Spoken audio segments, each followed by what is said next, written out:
müssen, dass wir alles, was wir haben auf diesem Planeten, als Ressource sehen, dass wir verstehen, dass alles, was wir aufbrauchen, und dazu gehört halt eben auch die Luft und unser Klima, das ist eben auch alles eine Ressource, alles, was wir aufbrauchen, ist irgendwann weg. Und wenn wir so umdenken, dass wir verstehen, dass diese Dinge nicht endlich sind, die wir haben auf diesem Planeten, alle Ressourcen, alles Wasser, alle Luft, alle Energie, dann denke ich, kommt das nicht von alleine. Und dann könnt ihr natürlich da auch mithelfen. Ihr habt bestimmt sehr gute Ideen ebenfalls. Over.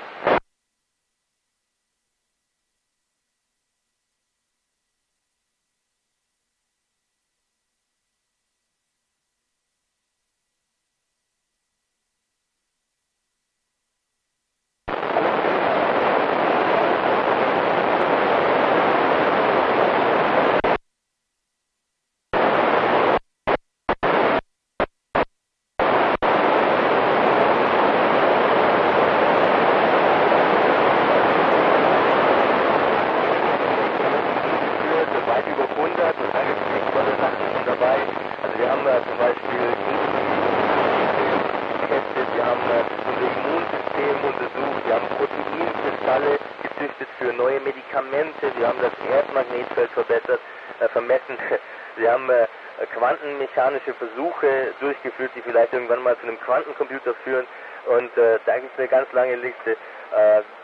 Ich kann gar nicht aufhören, davon zu reden. Die Wissenschaftler arbeiten jetzt natürlich an diesen Ergebnissen, das heißt, die Veröffentlichungen, die stehen noch aus, die müssen die Daten erstmal auswerten. So viele Daten haben wir gewonnen, dass da tausende Wissenschaftler immer noch dran arbeiten. Over.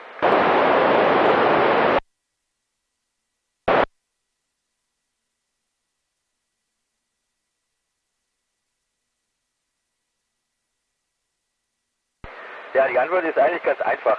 Wenn wir schauen, also jeder von uns gibt ja ungefähr 1,50 Euro im Jahr für die bemannte Raumfahrt aus. Also das ist praktisch ein Kaffee im Jahr, den wir in die bemannte Raumfahrt investieren. Und was wir dafür zurückkriegen, ist, dass wir eine wichtige Lücke im Wissen schließen auf der ganzen Welt. Das heißt, diese Versuche, die wir hier oben auf der internationalen Raumstation durchführen können, die können wir nirgendwo sonst auf der Erde durchführen, für kein Geld und für keinen Aufwand der Welt. Und die Ergebnisse, die helfen allen auf diesem Planeten, nicht nur uns. Das heißt, wir untersuchen zum Beispiel eben auch den Klimawandel. Wir wollen verstehen, wie wir dem begegnen können. Wir wollen verstehen, wie wir Fluchtursachen in ärmeren Ländern und Armutsursachen unterbinden können. Zum Beispiel, dass wir Pflanzen untersuchen, die vielleicht in trockenen Böden wachsen. Mit all dem tragen wir dazu bei, dass wir nachhaltig dass eben auch alle Länder davon profitieren und eben diese Armut dadurch bekämpft wird. Wir kämpfen quasi an allen Fronten, und auf der Raumfahrt tun wir einen sehr wichtigen Beitrag dazu leisten. Over.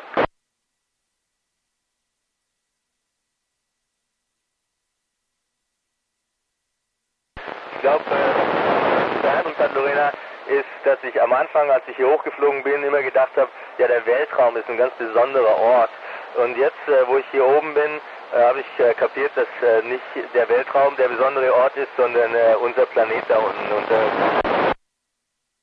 schon etwas verändert, zumindest meine Sichtweise auf die Dinge. Over.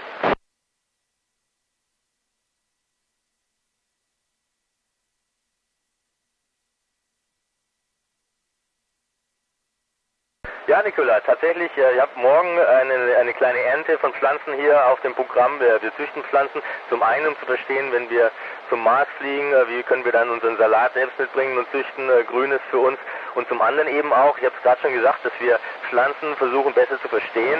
Dadurch, dass wir ihnen Gravitation entziehen, können wir Pflanzen, das Wurzelwachstum besser verstehen und dadurch vielleicht Pflanzen züchten, die in trockenen Böden besser wachsen, schneller an Wasser kommen und dadurch eben Menschen helfen, die in trockenen Regionen leben. Over.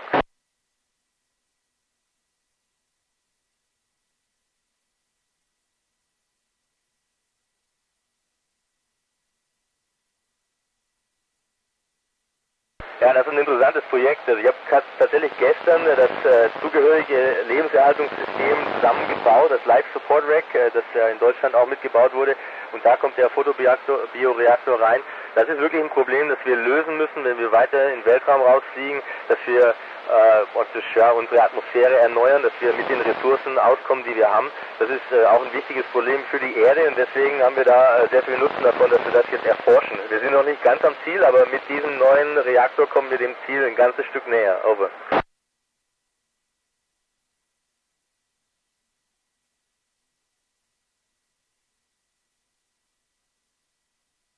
Ja, Pauline, leider ja, das habe ich gerade heute schon hinter mir, 2,5 Stunden Krafttraining, weil nur wenn man sich wirklich richtig anstrengt, dann kann man auch verhindern, dass die Muskeln abbauen und das ist mir bei der letzten Mission gut gelungen, da habe ich sogar 3 Kilogramm Muskeln aufgebaut und ich hoffe, dass es diesmal genauso ist. Over.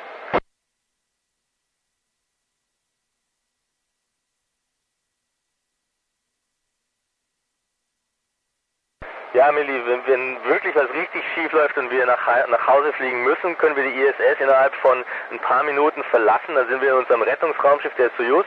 Wir machen die Luke zu und dann sind wir erstmal in Sicherheit und dann können wir in Ruhe abdocken und zur Erde zurückfliegen. Da sind wir dann in ein paar Stunden wieder zurück auf der Erde, spätestens nach einem Tag. Over.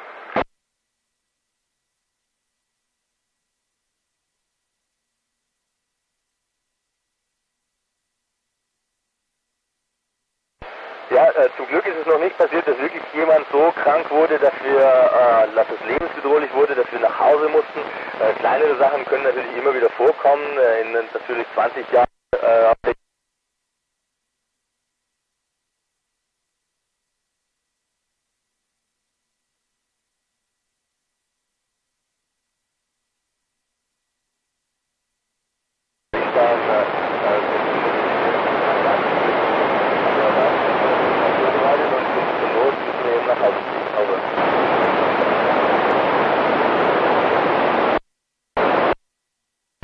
Georg, ja, das ist eine gute Frage. Ich denke, was ich wichtig finde, ist, dass wir das tun, was einem Spaß macht. Denn da sind wir automatisch gut drin, was wir tun. Das Zweite, das würde ich sagen, ist, wenn man eine Gelegenheit sieht im Leben, dann muss man die wahrnehmen, dann muss man da draufspringen und nicht lange fackeln.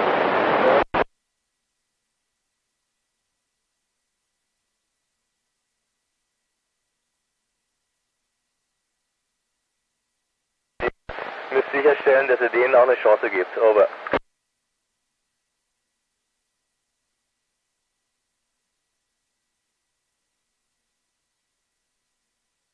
Ja, ich war jetzt bisher fast ein Jahr im Weltraum mit meinen 2 Missionen zusammengerechnet und ich kann mit Fug und Recht sagen, wir hatten noch nie ein einziges Mal Streit. Natürlich gibt es unterschiedliche Meinungen über Sachen, aber wenn wir da mit Toleranz rangehen, mit gutem Willen und für die Gemeinschaft uns einsetzen, nicht nur für uns selbst, sondern eben für die Gemeinschaft was tun, dann kann man solche Probleme wirklich sehr gut lösen und dann kommt gar kein Streit auf. Wir sind wirklich sehr, sehr gute Freunde. Und das ist eben auch eine Nachricht, die ich wieder nach Hause bringen würde, dass wir hier oben Freunde sind, obwohl wir von 3 unterschiedlichen Kontinenten kommen. Und ich denke, wenn wir das hier oben können, dann können das die Leute am Boden auch. Ich denke, wenn sich jeder da so ein bisschen mehr anstrengt, dann können wir sehr viel friedlicher leben auf unserem Planeten. Aber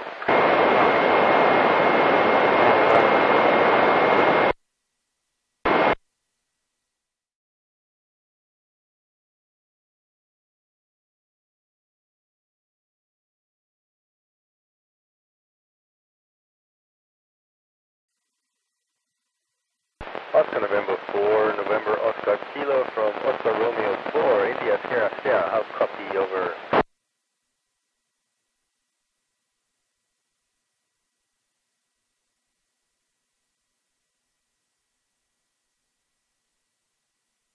Oscar November 4, November Oscar Kilo from the International Space Station, how copy, over.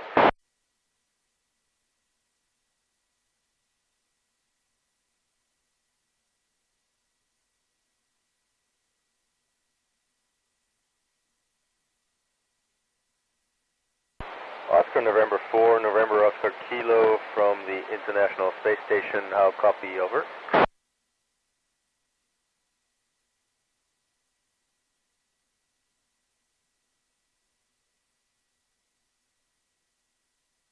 Oscar November 4, November Oscar Kilo from the International Space Station, how copy, over.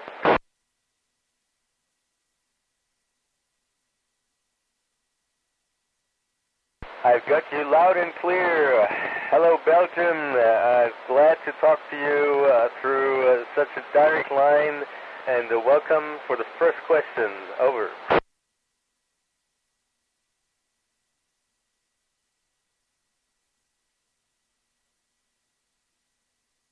Oh, that is a very good question right at the beginning. You know, I think it's both. If we look out in space, it's very, very black, and we realize there's not much out there in our region. But then also, we know that probably there's more stars out there than grains of sand on the Earth. So if you walk on a beach and pick up a handful of sand, then think about those worlds out there. There's more of them. That makes it a pretty interesting place. So maybe it's a little bit like looking out on the sea. Some say it's just like blue water, but others see more. Others see beyond the horizon, and they want to know what's out there. And I guess I'm the second type. Over.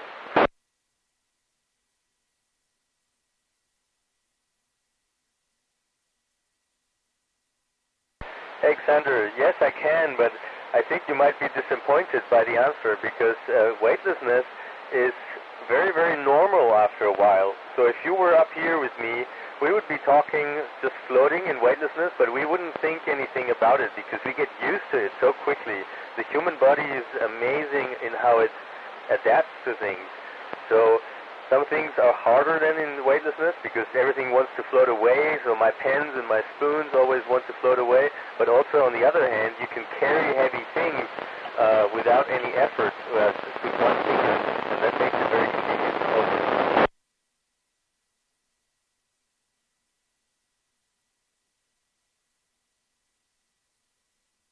Hey, listen, I think it's a good thing that you worry about this because this is something that's long.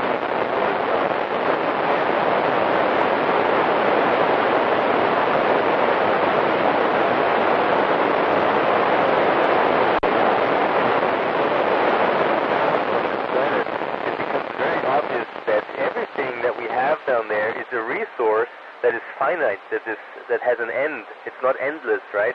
So everything that we use, all the resources in the ground, or even the air that we breathe, the energy, it all has an end. So I think we should change our way of viewing things to make sure that we treat them accordingly. Over.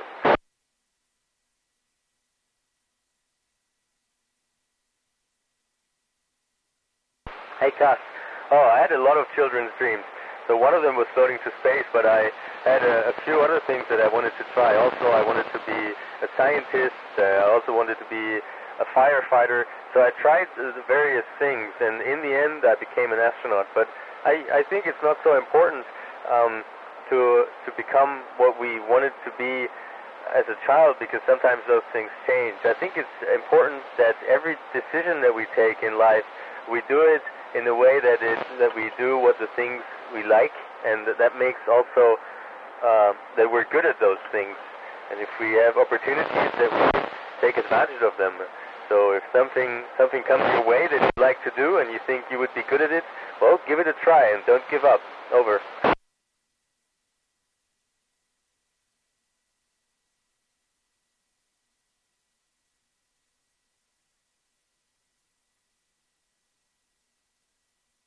You know, before I was flying to space, I might have even answered that question with yes. But having been up here in space, away from our lovely planet Earth, I realized that I'm a human, I belong to Earth. I like to go out and have adventures. I like to go out to explore, right, the universe. I like to see different things. But in the end, I like to come back to our planet Earth because it's so beautiful and it's so valuable. And it's the only place that we have that is so special. So if I knew I will not be able to come back, I guess I would not go. But then, of course, when we go to Mars, and I would love to go there, there's always a risk that something goes wrong. So this is something else. We understand that if we fly to space, then something could always happen, and we have a risk that we cannot come back. That is, I think, for me, okay. But if somebody told me you're not allowed to come back right from the beginning, I would not go. Over.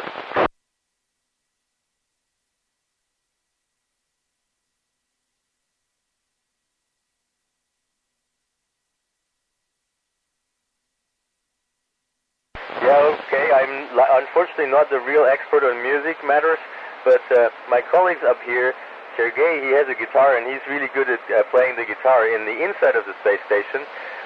On the outside, that wouldn't work. You're completely right, because there's no air, so nobody would hear it, and there would not be sound generated by the instruments.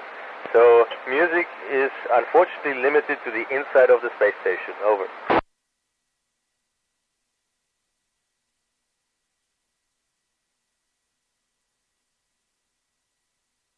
Yeah, Hadrian, that's really a problem for us, of course, because we need to bring all the water that we use. We bring that from Earth, and that is heavy, of course, and it's not easy to bring all that up here. That's why we're trying to conserve the water as much as possible and reuse also the old water. So we have a very good life support system that even reuses the water from urine, from the air that we breathe out, and it makes it very clean again, and then we can reuse it. By the way, that's the same. It works on Earth. Over.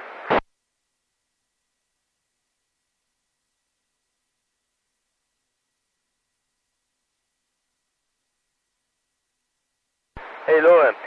So on the inside we have about 21 degrees. It's really nice. We can float around in T-shirts. But on the outside, we cannot measure temperature because vacuum does not have a temperature.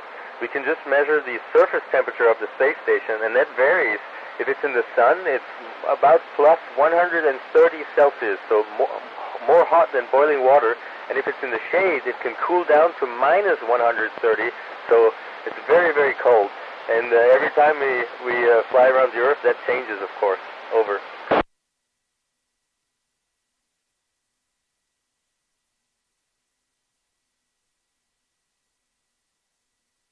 Oh, really good question, Maya. We do a lot of experiments taking away the factor of gravity. Like if you want to study how different metals in the molten metals mix up, we can only do that up here where those metals mix up nicely. If we try the same experiment on the ground, it would not work. There's no way to perform those experiments on Earth. Or another one is, for example, we look at cancer cells. So we grow cancer tumors in a way, and they grow differently from Earth. On Earth, they're in a petri dish. They're two-dimensional, flat, but up here they form like little spheres, and that's much more similar to how a tumor looks in the body. So actually, up here we can test medication much better than down there on Earth, because up here we have more realistic conditions. And that's just two examples for so many. All the experiments that we do up here are not possible on Earth at all. Over.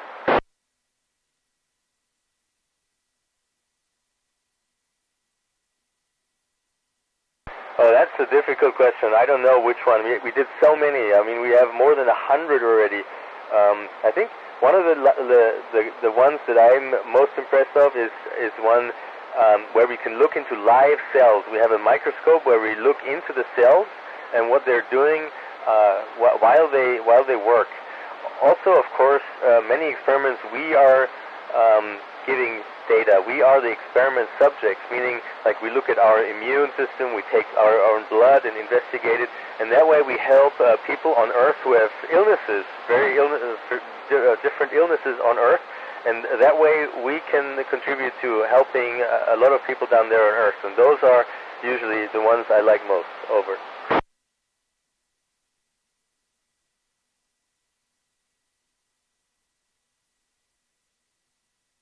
Oh, very actual question.